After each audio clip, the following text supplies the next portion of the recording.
Morning students. रासायनिक गुणधर्म। सबसे पहले रासायनिक गुणधर्मों में हम बात करेंगे ऑक्सीकरण अवस्था की। तो ऑक्सीकरण अवस्था में देखिए, सामान्यतः जो 13वें वर्ग के सदस्य हैं उनका ऑक्सीकरण अवस्था जो है +1 और +3 होता है।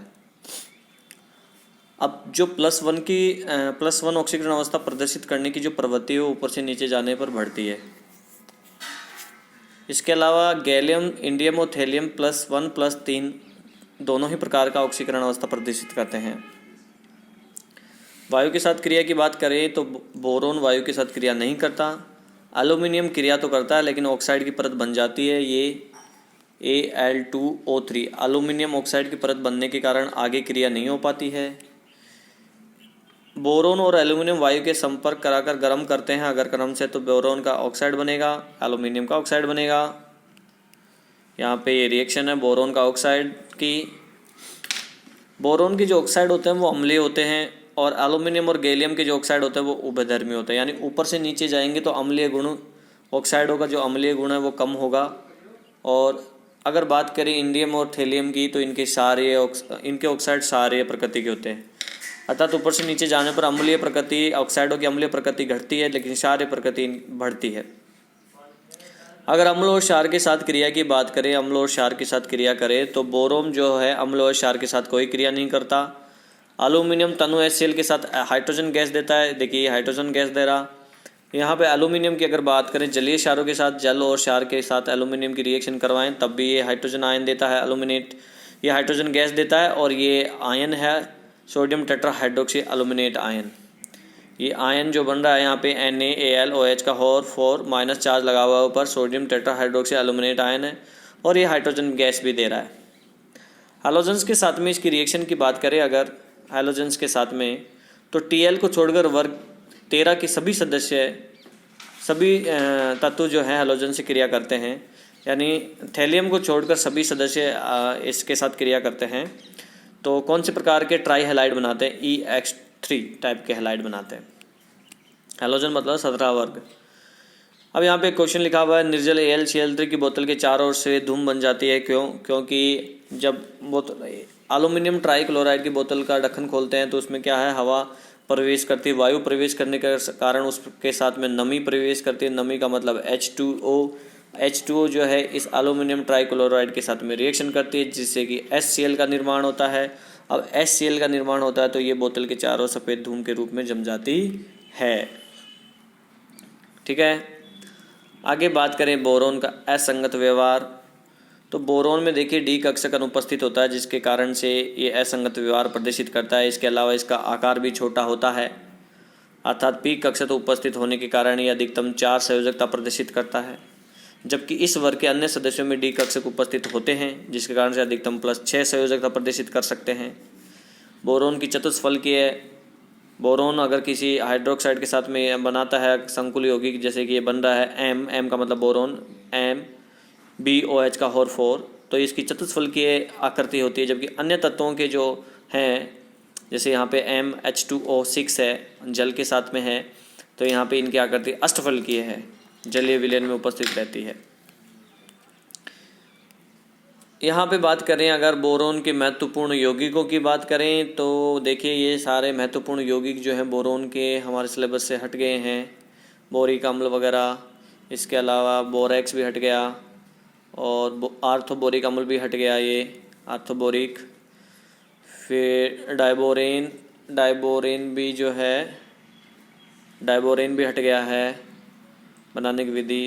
बोरोन व इसके यौगिकों के उपयोगों की ज़रूर बात कर लेते हैं अपन। यूजेज भी शायद हट गए हैं लेकिन फिर भी देख लीजिए। बोरोन व इसके यौगिकों के उपयोग, बुलेट प्रूफ जैकेट बनाने में, वायुयान के हल्के पदार्थ बनाने में। बोरेक्स व बोरिक अम्ल का उपयोग पायरेक्स, कांच, ग्लास, बुल फाइबर ग्लास आदि बनाने में किया जाता है। बोरिक अम्ल जो है प्रतिरोधी में भी काम आता है, घाव पे लगाने में। बोरेक्स को सुहागा भी कहते हैं जो धातुओं के टाँका लगाने में काम आता है। इसके अलावा अगर एल्यूमिनियम की बात करें तो एल्यूमिनियम व इसके यौगिकों के उपयोग निम्न है। एल्यूमिनियम मिश्र धातु बनाने में काम आता है। इसकी मिश्र धातु से पाइप, ट्यूब, छड़, पन्नी, तार, प्लेट, बर्तन, पैकिंग सामान आदि बनते हैं। यातायात उद्योग में काम आता है, गाड़ियों में। एल्यूमिनियम की प्रकृति विषैली होती है। समूह 14 यानी कार्बन परिवार, कार्बन परिवार के सदस्य, जिसमें आपके सदस्य आते हैं इसमें कार्बन, सिलिकॉन, जर्मेनियम, टिन और लेड। इनका परमाणु क्रमांक है 6, 14, 32, 50, 82। इलेक्ट्रॉनिक विन्यास 1s2 2s2 2p2 ns2 np2 nd10 ns2 np2 nd10 ns2 np2 और सेम इसका भी है। 72 कोष का इलेक्ट्रॉनिक विन्यास है ये सारा। कार्बन की प्रकृति की बात करें तो ये स्वतंत्र संयुक्त दोनों अवस्थाओं में मिलता है, स्वतंत्र भी मिलता है, संयुक्त अवस्था में भी मिलता है। कार्बन के 2 समस्थानिक होते हैं C12 और C13, C12 और C13 2 समस्थानिक है। एक अन्य समस्थानिक भी कम मात्रा में मिलता है C14। तो टोटल मिला के 3 समस्थानिक कह सकते हैं। सिलिकॉन भू प्रॉपर्टी में 27.7% होता है, सिलिका व सिलिकेट के रूप में ये पाए जाते हैं। और जर्मेनियम अति सूक्ष्म मात्रा में उपस्थित होता है प्रकृति के अंदर। और टिन स्टोन की बात करें, कैसिटेराइड, टिन स्टोन कैसिटेराइड जिसका SnO2 से टिन प्राप्त किया जाता है। ग्लेना PbS, ये फॉर्मूला याद होना चाहिए, ग्लेना से PbS। लेड प्राप्त किया जाता है, ठीक है कि नहीं। तो लेड का अयस्क है ग्लेना। परमाणुविक त्रिज्या की अगर बात करें तो 14 वर्ग के तत्वों का परमाणुविक आकार 13 वर्ग के तत्वों से छोटा होता है। 14 वर्ग में ऊपर से नीचे जाने पर कोषों की संख्या में वृद्धि होती है, ये हम जानते ही हैं। परिरक्षण प्रभाव के कारण आकार क्रम से बढ़ता जाता है। तो ये इनका पिकोमीटर में इनका आकार है। कार्बन, सिलिकॉन, जर्मेनियम, टिन और लेड का पिकोमीटर में आकार है 77, 118, 122, 140, 146। आगे अगर बात करें आयनन एंथैल्पी की, तो आयनन एंथैल्पी देखिए 14 वर्ग की आयनन एंथैल्पी 13 वर्ग से ज़्यादा होती है। 14 वर्ग की आयनन एंथैल्पी 13 से ज़्यादा होती है, क्योंकि 14 वर्ग के तत्वों का आकार 13 वर्ग के तत्वों से छोटा होता है, ठीक है कि नहीं। ऊपर से वर्ग में ऊपर से नीचे जाएं तो आपको पता ही है आयनन एंथैल्पी घटती है क्योंकि आकार बढ़ जाता है। तो ये इसका ऑर्डर है। नोट, लेड का आयनन एंथैल्पी का मान टिन से जो है अधिक होता है, क्योंकि इसमें 32 नाभिकीय आवेश अधिक व DF कक्षों का परिरक्षण प्रभाव कम हो जाता है।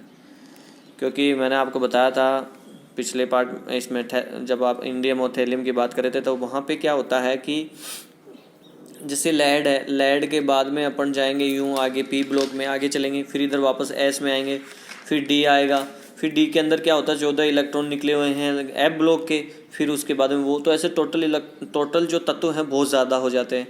तो टोटल बहुत ज़्यादा तत्व हो गए तो फिर लेड के बाद में यहाँ जो टिन वो आता है, टिन आएगा Pb, लेड नीचे आता है ना Pb, ठीक है। तो फिर अब इनका क्या होता है कि कहे सीता गीता सुन प्रभु प्रिया, ठीक है। तो इसके अंदर क्या हुआ कि 32 नाभिकीय आवेश की वृद्धि हो गई, यानी प्रोटॉनों की संख्या बहुत ज़्यादा बढ़ गई, जिसके कारण से इसकी आयनन एंथैल्पी टिन से ज़्यादा हो जाती है। यहाँ पे टिन से ज़्यादा हो जाएगी। विद्युत ऋणता की अगर बात करें तो विद्युत ऋणता में देखिए 14 वर्ग की विद्युत ऋणता 13 वर्ग से ज़्यादा होगी। आकार छोटा होता है इसलिए आसानी से ऋणायन बनाएगा 13वें की अपेक्षा, और ऊपर से नीचे जाते हैं तो घटता है विद्युत ऋणता का मान, क्योंकि आकार बड़ा होता जाता है। ये इनकी विद्युत ऋणताओं का मान लिखा हुआ है। लेकिन सिलिकॉन, जर्मेनियम और टिन की बात करें तो लगभग एक सी विद्युत ऋणता होती है, ठीक है। नेक्स्ट वीडियो में हम भौतिक गुणधर्मों की बात करेंगे।